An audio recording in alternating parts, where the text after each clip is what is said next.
விஜயை பார்க்க பொதுமக்களும் வரத்தான் செய்வார்கள் என்றும் பரபரப்பான வாதத்தின் இடையே கரூர் மாவட்ட நீதிபதி பரத்குமார் கருத்து தெரிவித்திருக்கிறார். மேலும் விவரங்களை எமது செய்தியாளர் சதீஷ் முருகன் வழங்க கேட்கலாம்.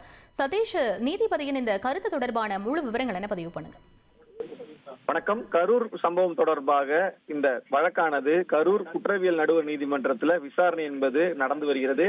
விஜய் தரப்பினரும் அதே போன்று போலீஸ் தரப்பிலும் மாறி மாறி தங்களுடைய வாதங்களை முன்வைத்து வரக்கூடிய சூழல்ல நீதிபதி ஒரு முக்கியமான கருத்தை பதிவு செய்திருக்கிறார்.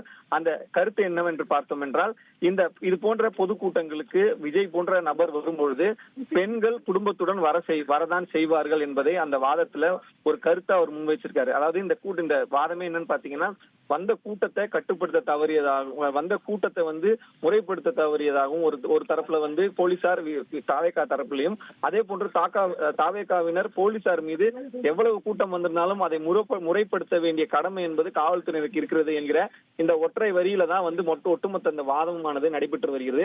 கடைசியாக அந்த விஜய் தரப்பு வழக்கறிஞர் கூறியது, ஒரு அசம்பாவிதம் நடந்து விட்டது, ஆனால் அதற்கு நாங்கள் தான் பொறுப்பு, அதாவது தாவேகாவினர் தான் பொறுப்பு என ஒரு கட்டமைக்கும் முயற்சியில் காவல்துறையினர் இறங்கி இருக்கிறார்கள் இந்த பிரச்சனையை வைத்து என்ற ஒரு மிகப்பெரிய ஒரு வாதத்தை, குற்றச்சாட்டை காவல்துறை மீது வைத்திருக்கிறார்.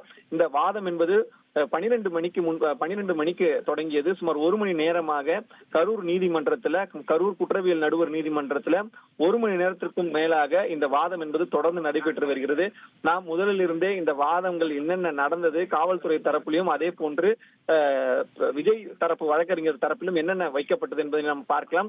12 மணி அளவுல இந்த கைது செய்யப்பட்ட மாவட்ட செயலாளர் மதியழகன் மற்றும் பவுன்ராஜ் ஆகியோர் கரூர் நீதிமன்றத்தில் நீதிபதி பரத்குமார் முன்பு ஆஜர்படுத்தப்பட்டனர். அப்பொழுது நீதிபதி இருவருக்கும் காயங்கள் ஏற்பட்டிருக்கிறதா, காவல்துறையினர் அவர்களை தாக்கினார்களா என்பது குறித்து கேள்வி எழுப்பினார். தொடர்ந்து அந்த விஜய் தரப்பு வழக்கறிஞர்கள் லைட் ஹவுஸ் கார்னர் பகுதியில நாங்க எங்க கூட்டத்தை நடத்துவதற்காக அனுமதி கேட்டோம், ஆனால் அவர்கள் தரவில்லை என, காவல்துறையினர் தரவில்லை என தெரிவித்திருந்தார். அதே போல நாங்கள் 10,000 பேர் வரை கூட்டத்திற்கு வருவார்கள் என்று பார்த்தோம், ஆனால் தானாக அதிக அளவுல கூட்டம் சேர்ந்தது என்பது உண்மைதான். அந்த கூட்டத்தை அதிக அளவில் நாங்கள் எதிர்பார்க்கவில்லை என வழக்கறிஞர் தரப்புல விஜய் தரப்புல தெரிவிக்கப்பட்டிருக்கிறது. லைட் ஹவுஸ் கார்னர் பகுதி என்பது 1,20,000 சதுர அடி பகுதியில 5 பாதை இருக்கக்கூடிய ஒரு பகுதி.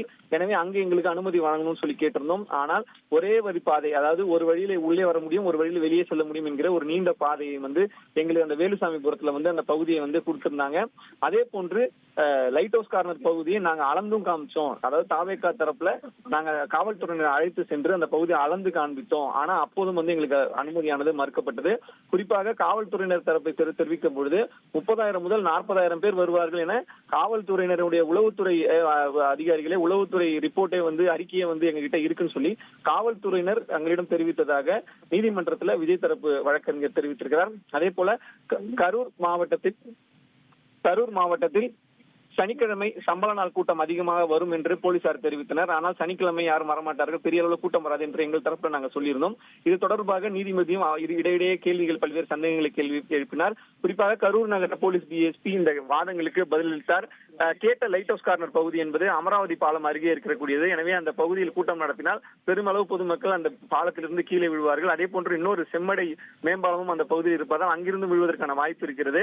இந்த வேலுசாமிபுரத்துல 90,000 பேர் நின்று இந்த கூட்டத்தை கவனிக்கக்கூடிய வகையில அந்த இடத்துல இடவசதி இருக்கிறது என்கிற அந்த வாதத்தை முன்வைத்தனர்.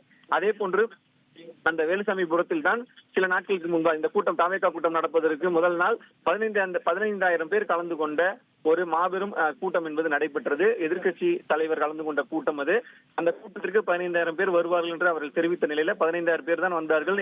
எங்கள் தரப்பிலிருந்து முறையான பாதுகாப்பும் மற்ற ஏற்பாடுகளும் செய்து தரப்பட்டது. அதுல எந்த பிரச்சனையும் ஏற்படல அப்படின்றதையும் தெரிவிச்சாங்க. அதே போல வேலுசாமிபுரம் பகுதியை பொதுச் செயலாளர் ஆனந்த் பார்வையிட்டு அதை ஓகே செய்திருந்தார். ஆனால் ஒவ்வொரு முறையும் நாங்கள் மனு கொடுக்கும் பொழுதும் அதை ரிஜெக்ட் செய்துட்டே இருந்தாங்க, அதாவது நிராகரிச்சுட்டே இருந்தாங்க. ஒரு 4-5 இடம் நாங்க கொடுத்தோம் அப்படின்ற மாதிரி விஜய் தரப்பு வாதம் என்பது வைக்கப்பட்டது நீதிமன்றம் முன்பு. அதற்கு அடுத்தபடியாக தங்களை அலைக்கழித்ததையும், அதாவது எங்கெங்கெல்லாம் போகணும்னு சொல்லி தங்களை அலைக்கழித்ததாகவும் தெரிவிக்கப்பட்டிருக்கிறது. மாநகராட்சி, தீயணைப்பு துறை என ஒவ்வொரு துறைக்கும் அனுமதி கேட்க சொன்னார்கள். நாங்கள் அனைத்து துறைகளிலும் அனுமதி கேட்டிருந்தோம் என விஜய் தரப்பு வழக்கறிஞர் தெரிவித்தார். இதற்கு அடுத்தபடியாக காவல்துறை டிஎஸ்பி செல்வராஜ் தன்னுடைய வாதத்தில் கூறும்பொழுது, தவிட்டுப்பாளையத்திலிருந்து திருக்காம்புலியூர் ரவுண்டானா தெற்கு வருவதற்கு 20 நிமிடங்கள் மட்டுமே ஆகும். ஆனால் 1.5 மணி நேரம் எடுத்துக்கொண்டார்கள். அதாவது தவிக தலைவர் விஜயுடைய வாகனம் வந்து சேர்வதற்கு என்பது 1.5 மணி நேரம் ஆனது. அதே போல விஜய் கேரவானுக்குள் இருந்து செல்லாமல் இருந்ததால் அந்த கூட்டம் என்பது கலைந்திருக்கும். ஆனால் இவர் வந்து மேல ஏறி வந்து பார்த்ததுனால அதிக அளவுல கூட்டம் அங்க கூடியது அப்படின்றத அந்த வாதத்தையும் வைத்திருக்கிறார்கள். மரத்தில் ஏறினார்கள், கீழே விழுந்தார்கள். அதாவது காவல்துறையினர் டிஎஸ்பி செல்வராஜ் சொல்லும் பொழுது என்ன சொல்றாருன்னா, தன்னுடைய வாதத்துல மரத்தின் மீது ஏற வேண்டாம் என நாங்கள் சைகை செய்தோம், ஆனால் அவர்கள் ஒருவர் மீது ஒருவர் ஏறி கீழே விழுந்தார்கள். அதை நாங்கள் சொல்வதை வந்து தொண்டர்கள் கேட்கவில்லை. அதற்குள் விஜயும் பேச ஆரம்பித்து விட்டார். நான் அங்கிருந்து செய்கை செய்து அவர்கள் கவனிக்கவில்லை, நிர்வாகிகளும் சரி அவரும் கவனிக்கவில்லை. ஒரு பக்கம் இந்த பதட்டமான சூழல் ஏற்பட்டுக் கொண்டிருக்கக்கூடிய சூழல்லையே நாங்க அதை நிறுத்த சைகை செஞ்சோம், இந்த மாதிரி நடக்குதுன்னு சொல்லி. ஆனா அவங்க கவனிக்கல. அதே போல ஆம்புலன்ஸ் வர சொல்லி கேட்டிருந்தோம்.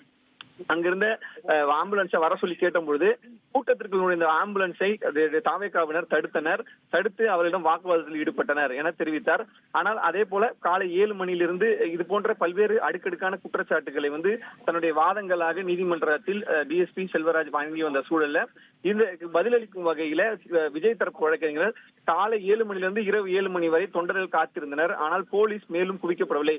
அதாவது அவர்களுக்கு 500 பேர் என்று சொன்னாங்க. ஆனா தொண்டருடைய வருகை எண்ணிக்கையை பார்த்ததுமே அவங்க வந்து அதிகரிச்சிருக்கணும். ஆனா அதை அவங்க செய்யவே இல்லை. அதே போல தற்காலிக இரும்பு தடுப்புகள் பேரிகார்டுகள் அமைச்சு அந்த கூட்டத்தை ஒழுங்குபடுத்திருக்கணும், அதையும் செய்யவில்லை.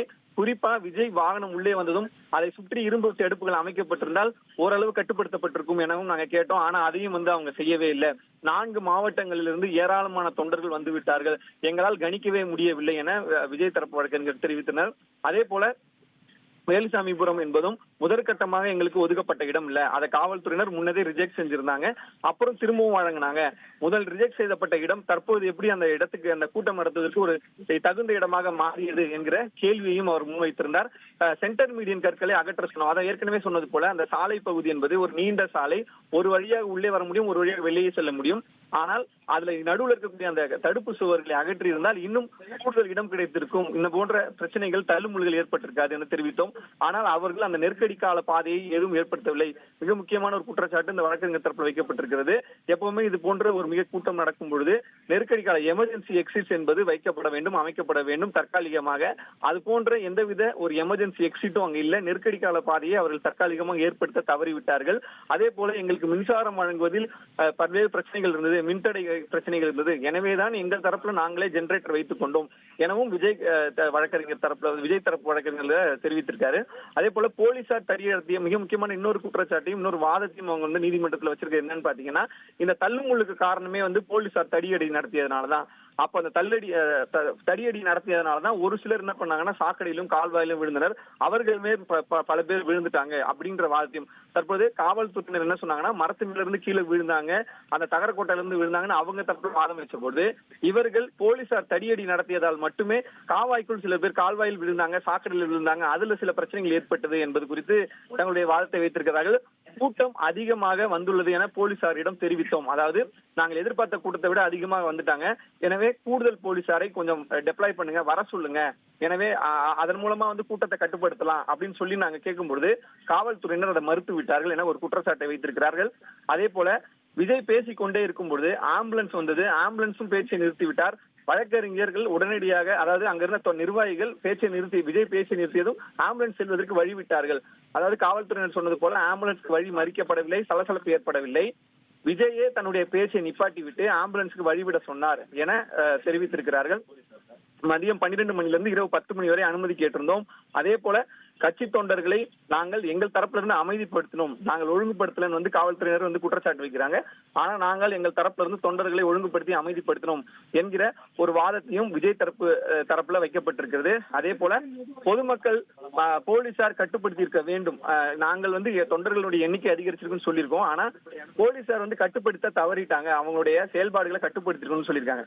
இந்த மாதிரியான வாதங்கள் போய்கொண்டிருக்கும் பொழுதுதான் நீதிபதி பரத்குமார் குறுக்கிட்டு விஜய் வருவார் என்றால் குடும்பத்துடன் பெண்கள் வருவார்கள் என்பது தெரியாதா என்ற போன்ற ஒரு தொனியில ஒரு கேள்வியையும் ஒரு கருத்தையும் தெரிவித்திருக்கிறார். குறிப்பாக அரசியல் கட்சி பிரமுகர்கள் வரும்போது கட்சிக்காரர்கள் மட்டும்தான் வருவார்கள், ஆனால் விஜய் வந்தார் என்றால் குடும்பத்துடன் பெண்கள் வருவார்கள் என்பது ஒரு விஷயம் என ஒரு மிக முக்கியமான ஒரு கருத்தை வந்து வைத்திருக்கிறார். இது ஏன் காவல்துறைக்கு தெரியாம போச்சு என்ற ஒரு தொனியில இந்த கேள்வி எழுப்பப்பட்டிருக்கிறது. கரூர் நீதிமன்ற முதல் குற்றவியல் நீதிமன்ற நீதிபதி பரத்குமார் இந்த வாதத்தின் இடையே இந்த கருத்தை தெரிவித்தார். அதே போல இந்த அசம்பாவிதம் நடந்து விட்டது. ஆனால் இந்த அசம்பாவிதத்திற்கு நாங்கள் மட்டும்தான் காரணம் என்பது போன்ற, அதாவது தாவேகா மட்டும்தான் காரணம் என்பது போன்ற ஒரு கட்டமைப்பை காவல்துறையினர் வேண்டுமென்றே செய்கிறார்கள். இதை ஏற்றுக்கொள்ள முடியாது என தெரிவித்தார். இந்த 1 மணி நேர வாதத்திற்கு பின்னர் நீதிமன்ற நடவடிக்கைகளை ஒத்திவைத்து நீதிமன்ற ஒத்திவைக்கப்பட்டிருக்கிறது. 10 நிமிடங்களுக்கு பிறகாக மீண்டும் இந்த வாதங்கள் பிரதிவாதங்கள் நடைபெறும் என எதிர்பார்க்கப்படுகிறது. தொடர்ந்து இந்த வாதம் என்பது சுமார் 1 மணி நேரத்துக்கு மேலாக நீடித்தது. தற்போது நீதிபதி கருத்து தெரிவித்த நிலையில இந்த விஷயங்கள் தொடர்ந்து நடைபெற்றிருக்கிறது. நீதிமன்ற வரலாற்றுக்குள் போலீசாரும் வழக்கறிஞரும் இடையே வாக்குவாதம். வழக்கறிஞர் 2021ஆம் ஆண்டு அதிமுக பொதுக்கூட்டம் நீர்வழி சாலையில், ஒரு வழி சாலையில் மற்றும் நடத்திக்கொள்ள அனுமதி கேட்டபோது பெரிய தலைவர்கள் யாரும் வராத போது அந்த இடத்தை போலீசார் ரிஜெக்ட் செய்துள்ளார்கள். ஏன் என வழக்கறிஞர் கேள்வி கேட்டார். அதாவது இந்த ஏற்கனவே கடந்த ஆண்டுகள்ல கொடுக்கப்பட்ட அனுமதிகளையும் மேற்கோள் காட்டி தற்போது விஜய் வழக்கறிஞர் தரப்பு வாதம் என்பது தொடர்ந்து நடைபெற்று வருகிறது. 1 மணி நேரத்திற்கு மேலாக பல்வேறு காலசார விவாதங்கள் காவல்துறையினர் தாவேகாவினர் மீதும், தாவேகாவினர் காவல்துறையினர் மீதும் மாறி மாறி தங்களுடைய குற்றச்சாட்டுகளை வாதங்களாக நீதிபதி முன்பு வைத்து வருகிறார்கள். விவரங்களுக்கு நன்றி சதீஷ்.